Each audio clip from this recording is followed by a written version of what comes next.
अच्छे लोगों के साथ बुरा क्यों होता है? मित्रों, आपने भी देखा होगा कि पूजा पाठ और धर्म कर्म करने वाले लोगों की जिंदगी बुरे कर्म करने वालों की तुलना में काफी कठिन होती है। आपने यह जरूर सोचा होगा, तो चलिए आपको इसका रहस्य बताते हैं। तो दोस्तों, वीडियो को लाइक और चैनल को सब्सक्राइब जरूर करें। चलिए आपको पुराणों में वर्णित एक कथा सुनते हैं, जिसके माध्यम से आप समझ पाएंगे कि हर प्राणी को उसके कर्म के अनुसार ही फल मिलता है। अगर कोई अच्छा कर्म करता है तो उसे अच्छा फल मिलता है, और अगर कोई बुरा कर्म करता है तो उससे उसे दुख मिलता है। श्री कृष्ण ने कहा कि एक गांव में दो आदमी रहा करते थे। उनमें से एक बड़ा ही धार्मिक था और रोज मंदिर जाया करता था और भगवान की पूजा किया करता था। लेकिन दूसरा आदमी नास्तिक था और वह भी रोज मंदिर जाया करता था और वहां से जूते चप्पल और दान पेटी से धन चुराया करता था। एक दिन उस गांव में बहुत जोर की बारिश हो रही थी और उस वक्त मंदिर में पुजारी के अलावा और कोई नहीं था। नास्तिक वाला आदमी मंदिर गया और उसने तुरंत ही सारा धन चुरा लिया और वहां से चला गया। उसी समय आस्तिक वाला आदमी भी मंदिर गया और भगवान की पूजा करने लगा। उसी समय मंदिर के पुजारी ने उसे देख लिया और उसे ही चोर समझ लिया। गांव के बाकी लोग भी आ गए, जिनसे बचकर वह भागने लगा। रास्ते में वह एक वहां से टकरा गया और घायल हो गया। आस्तिक आदमी को वह व्यक्ति मिला जिसने मंदिर में चोरी की थी। कुछ समय बाद दोनों व्यक्तियों की मृत्यु हो गई और वहां पर आस्तिक व्यक्ति ने यमराज से पूछा कि उसके साथ ऐसा क्यों हुआ। यमराज ने उस बताया कि जिस दिन तुम पर झूठा आरोप लगाया गया उस दिन तुम्हारे जीवन का अंत होना था, लेकिन तुम्हारे द्वारा किए गए अच्छे कर्मों के कारण तुम बच गए। यमराज ने कहा कि दूसरी ओर उस व्यक्ति के भाग्य में एक राजा बनना लिखा था, लेकिन उसके द्वारा किए गए पाप कर्मों के कारण वह एक मामूली चोर बनकर रह गया। मित्रों, दूसरी ओर शास्त्रों में यह भी बताया गया है कि करोड़ों कल्प बीत जाने पर भी पाप कर्म का बिना भोगे हुए नाश नहीं होता। इसलिए जो व्यक्ति पाप करता है वह हो सकता है कि आज खुश हो, लेकिन उसे अपने पाप का फल कभी न कभी तो भुगतना ही पड़ता है। इसी प्रकार से एक कहानी यह भी है कि एक बहुत ही ज्यादा पापी व्यक्ति एक रास्ते से जा रहा था और उसे वहां बहुत सारा सोना मिल गया। और जब उसी रास्ते से एक भला और धर्मात्मा व्यक्ति जा रहा था, जिसे कांटा लग गया और वह जोर से जमीन पर गिर गया।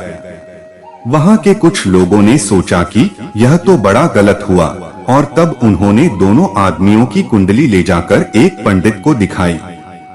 पंडित जी ने बताया कि वह जो पापी व्यक्ति है उसके भाग्य में राजा बनना लिखा था, लेकिन उसके द्वारा किए गए पाप के कारण अब उसे इतना सोना ही केवल मिल पाया है। वही दूसरी ओर उस भले और धर्मात्मा व्यक्ति के जीवन का आज आखिरी दिन था, लेकिन उसके द्वारा किए गए अच्छे कर्मों के कारण उसे केवल एक कांटा ही लगा और वह बच गया। क्या अच्छे कर्म करके बुरे कर्मों के फल से बचा जा सकता है? शास्त्रों में बताया गया है कि व्यक्ति को अपने अच्छे और बुरे कर्मों के फल जरूर ही भुगतने पड़ते हैं। अच्छा कर्म करने से अच्छा फल मिलता है और बुरे कर्म करने से बुरा फल मिलता है। हमें अच्छे और बुरे दोनों कर्मों के फल भोगने पड़ते हैं। भगवत गीता में भगवान श्री कृष्ण बताते हैं कि कर्म की गति को समझना आसान नहीं है। इसका मतलब यह है कि यह समझना बड़ा ही मुश्किल है कि हमने कौन से जन्म में कौन से कर्म किए हैं और कौन से जन्म में हमें उसका फल मिलेगा। हो सकता है जिस पाप के कारण आज आपके साथ बहुत बुरा हुआ वह आपने हजारों जन्मों पहले किया हो।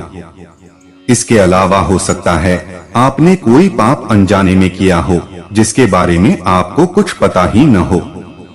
क्या धोखे से किए गए पाप कर्म का फल मिलता है? कर्म का सिद्धांत अचूक है। अगर आप कोई गलत कर्म करते हैं तो आपको उसका फल जरूर मिलता है, चाहे आप उसे जानबूझकर करें या अनजाने में।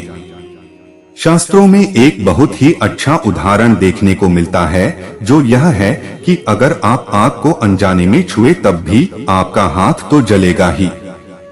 शास्त्रों में ऐसी कई कहानियां हैं जिनसे यह मालूम होता है कि अनजाने में किए गए पाप का फल भी लोगों को मिला। एक कहानी है पांडवों के पिता महाराज पांडु की, जिन्होंने एक हिरण को तीर मार दिया। वे उस वक्त नहीं जानते थे कि एक ऋषि ने हिरण का रूप लिया हुआ है और ऋषि ने उनको श्राप दे दिया, जिसके कारण आगे चल के उनकी मृत्यु हो गई। शास्त्रों के अनुसार क्षत्रिय राजाओं को शिकार करने की छूट है और हिरण को मारना कोई पाप नहीं था। लेकिन पांडु यह नहीं जानते थे कि हिरण के रूप में वे एक ऋषि हैं, जिनके कारण उन्हें इतना भयंकर श्राप मिला कि उनकी मृत्यु हो गई। पाप से बचने का उपाय क्या है? वैसे तो भगवान श्रीमद् भगवद गीता में बताते हैं कि कर्म और उसके फलों को समझ पाना बहुत ही ज्यादा कठिन है और व्यक्ति को उसके कर्मों के फल अवश्य मिलते हैं। अगर कोई पाप कर्म करता है तो उसे उसका फल अवश्य भोगना पड़ता है। लेकिन भगवान श्री कृष्ण श्रीमद् भगवद गीता के अध्याय 18 में कहते हैं कि सारे धर्मों को छोड़कर मेरी शरण में आ जाओ और मैं तुम्हें सारे पापों से मुक्त कर दूंगा। तो दोस्तों, उम्मीद करता हूँ कि आपको वीडियो पसंद आया होगा और आप हमारे चैनल पर नए हो तो वीडियो को लाइक और चैनल को सब्सक्राइब जरूर करें।